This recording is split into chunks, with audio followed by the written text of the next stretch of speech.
हंसी हंसी, ऐसी हंसी जो जंगल के चारों ओर गूंजने लगी और भैरवनाथ की रीढ़ की हड्डी में सिहरन पैदा कर दी। एक तेज गति से उसने अपना असली रूप प्रकट किया, एक भयानक यक्षिणी जिसकी आंखें धधकते अंगारों की तरह जल रही थीं और उसके दांत अंधेरे में चमक रहे थे। हेलो दोस्तों, भाई ये कहानी एक अघोरी और यक्षिणी के बीच की कहानी है। भाई इसमें कैसे एक अघोरी ने अपने ऊपर काबू ना रखते हुए अपनी वासनाओं के प्रति अपने इतना समर्पित हो गया कि उसने पूरा अपनी जिंदगी बर्बाद कर ली एक यक्षिणी के पीछे। तो उसने यक्षिणी ने श्राप भी दिया, उसने भाई काबू करने की कोशिश करी उसने। तो इसी बात पे चलो कहानी शुरू करते हैं, देखेंगे क्या हुआ आगे।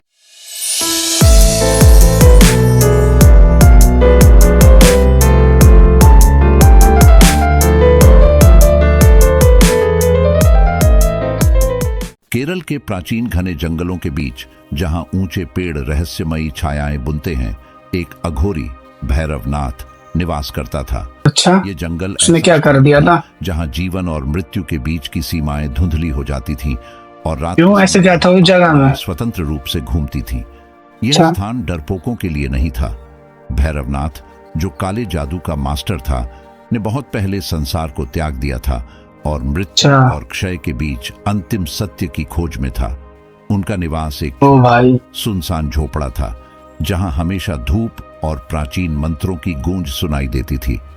भैरवनाथ का एक शिष्य था, मनोहर, एक युवा जो अपनी जान गुरु के चरणों में समर्पित कर चुका था।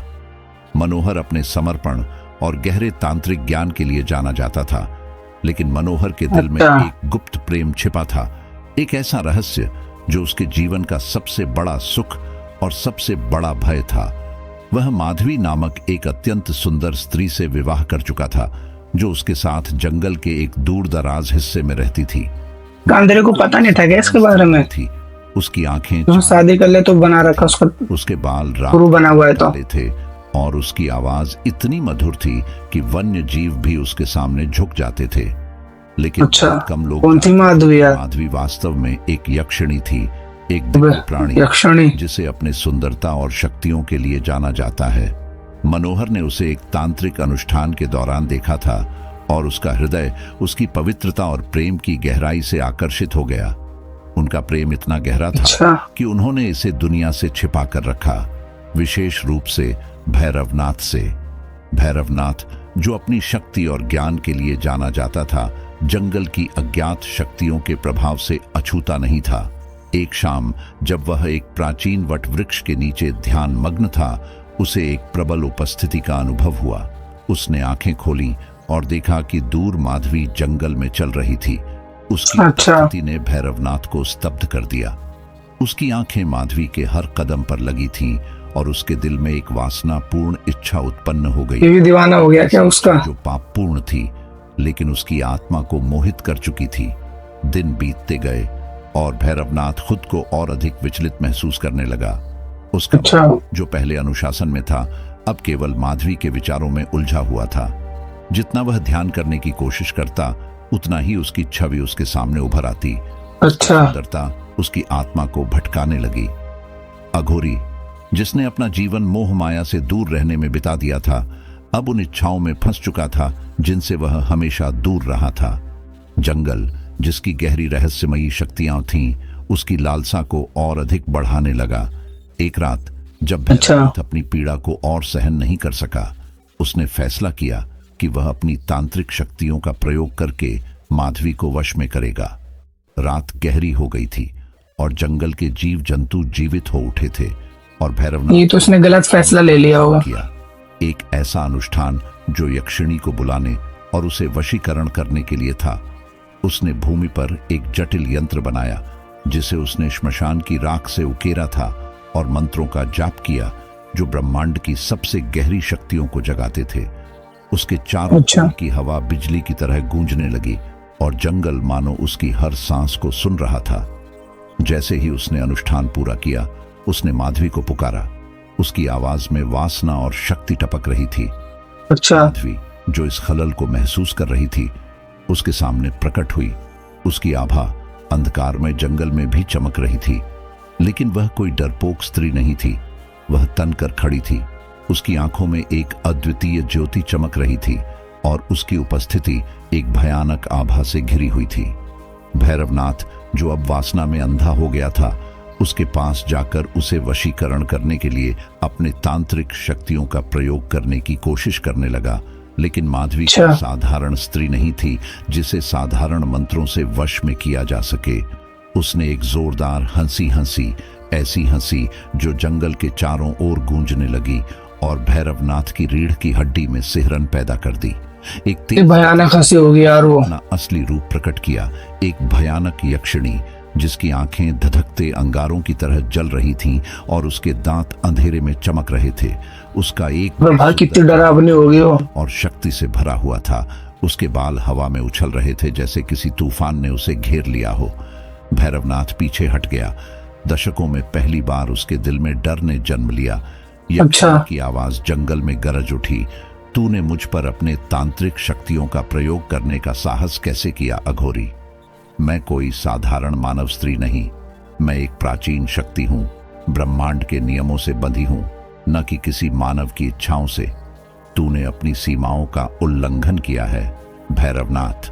माधवी का क्रोध महसूस किया जा सकता था और उसके चारों ओर का जंगल उसकी क्रोध से जीवित हो उठा। पेड़ चटकने लगे और भैरवनाथ के पैरों के नीचे की जमीन हिलने लगी। उसने अपनी शक्ति जुटाने की कोशिश की, लेकिन यह बेकार था। उसके मंत्र उसके मुंह में ही राख बन गए और उसने नहीं करना था यार ऐसा उसे। बदल गए। यक्षिणी ने अपना हाथ उठाया और एक ऊर्जा की लहर भैरवनाथ की ओर बढ़ी। उसे एक चमकती रोशनी में घेर लिया। तेरे अहंकार और वासना की सजा तुझे मिलेगी, उसने घोषणा की। मैं तुझसे तेरी सारी शक्ति, ज्ञान और समझ छीन रही हूं। अब तू इस जंगल में एक पागल आदमी की तरह भटकेगा, हमेशा उन इच्छाओं से परेशान रहेगा जिन्हें तू पूरा नहीं कर सका। इन शब्दों के साथ माधवी का शाप भैरवनाथ पर चढ़ गया। उसने अपनी शक्तियों को छीनते हुए महसूस किया। उसकी आत्मा से उसका आध्यात्मिक संबंध टूट गया। उसका मन, जो कभी तेज और अनुशासित था, अब अराजक विचारों से घिर गया। उसका शरीर, जो कभी मजबूत था, अब बर्बाद हो गया पूरा। एक ये तो यक्षिणी के शाप ने उसे एक साधारण मानव बना दिया, एक ऐसा व्यक्ति जिसे उसकी अधूरी इच्छाओं ने हमेशा के लिए जकड़ लिया था। अगली सुबह मनोहर लौटा और उसने अपने गुरु, जो कभी शक्तिशाली भैरवनाथ था, को पागलपन की हालत में पाया। वह व्यक्ति जिसने उसे सब कुछ सिखाया था, अब एक बड़बड़ाता हुआ व्यक्ति बन चुका था, जो एक स्त्री के बारे में अनर्गल बातें कर रहा था, एक यक्षिणी जिसने उसकी शक्ति चुरा ली थी। मनोहर, यह समझते हुए कि क्या हुआ था, दुख और क्रोध से भर गया। वह जानता था कि उसके गुरु ने खुद पर यह विपत्ति लाई थी, और फिर भी वह उस व्यक्ति के पतन पर शोक नहीं कर सकता था जिसने एक बार उसकी राह दिखाई थी। मनोहर और माधवी ने जंगल छोड़ने का फैसला किया, यह जानते हुए कि वे अब ऐसे स्थान पर नहीं रह सकते जहां इतनी अंधकारमय ऊर्जा फैली हो। वे रात के गायब हो गए। भैरवनाथ को उसके भाग्य के हवाले छोड़ दिया। वह जंगल, जो कभी शक्ति और रहस्य का स्थान था, अब केवल एक पागल अघोरी की हंसी से गूंजता था।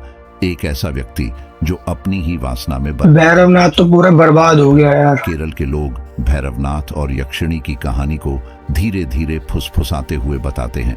यह एक ऐसी कहानी है जो हमें बताती है कि कैसे अनुचित वासना और नियंत्रण से बाहर की शक्तियों के साथ खिलवाड़ करना खतरनाक हो सकता है।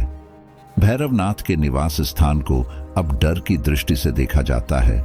माना जाता है कि वह स्थान भूतिया है, जहां उसकी बेचैन आत्मा हमेशा अपनी खोई हुई शक्ति और अधूरी इच्छाओं की तलाश में भटकती रहती है। भाई वीडियो देखने में तो बहुत मजा आया, पर भाई क्या करें, वासना एक ऐसी चीज जिस पर कोई काबू नहीं रख पाता। देखा, एक तांत्रिक ने अपनी वासना के प्रति इतना समर्पित हो गया जिसने उसने यक्षिणी को भी पाने की कोशिश करी, जिसकी वजह से उसने श्राप दे दिया उसे। उसका पूरा जिंदगी बर्बाद हो गई भाई। ओरिजिनल वीडियो का लिंक डिस्क्रिप्शन में है, आप इनके चैनल को भी जाके सब्सक्राइब करो, वीडियो लाइक जरूर करना और मेरे चैनल को भी सब्सक्राइब करना। Thank you.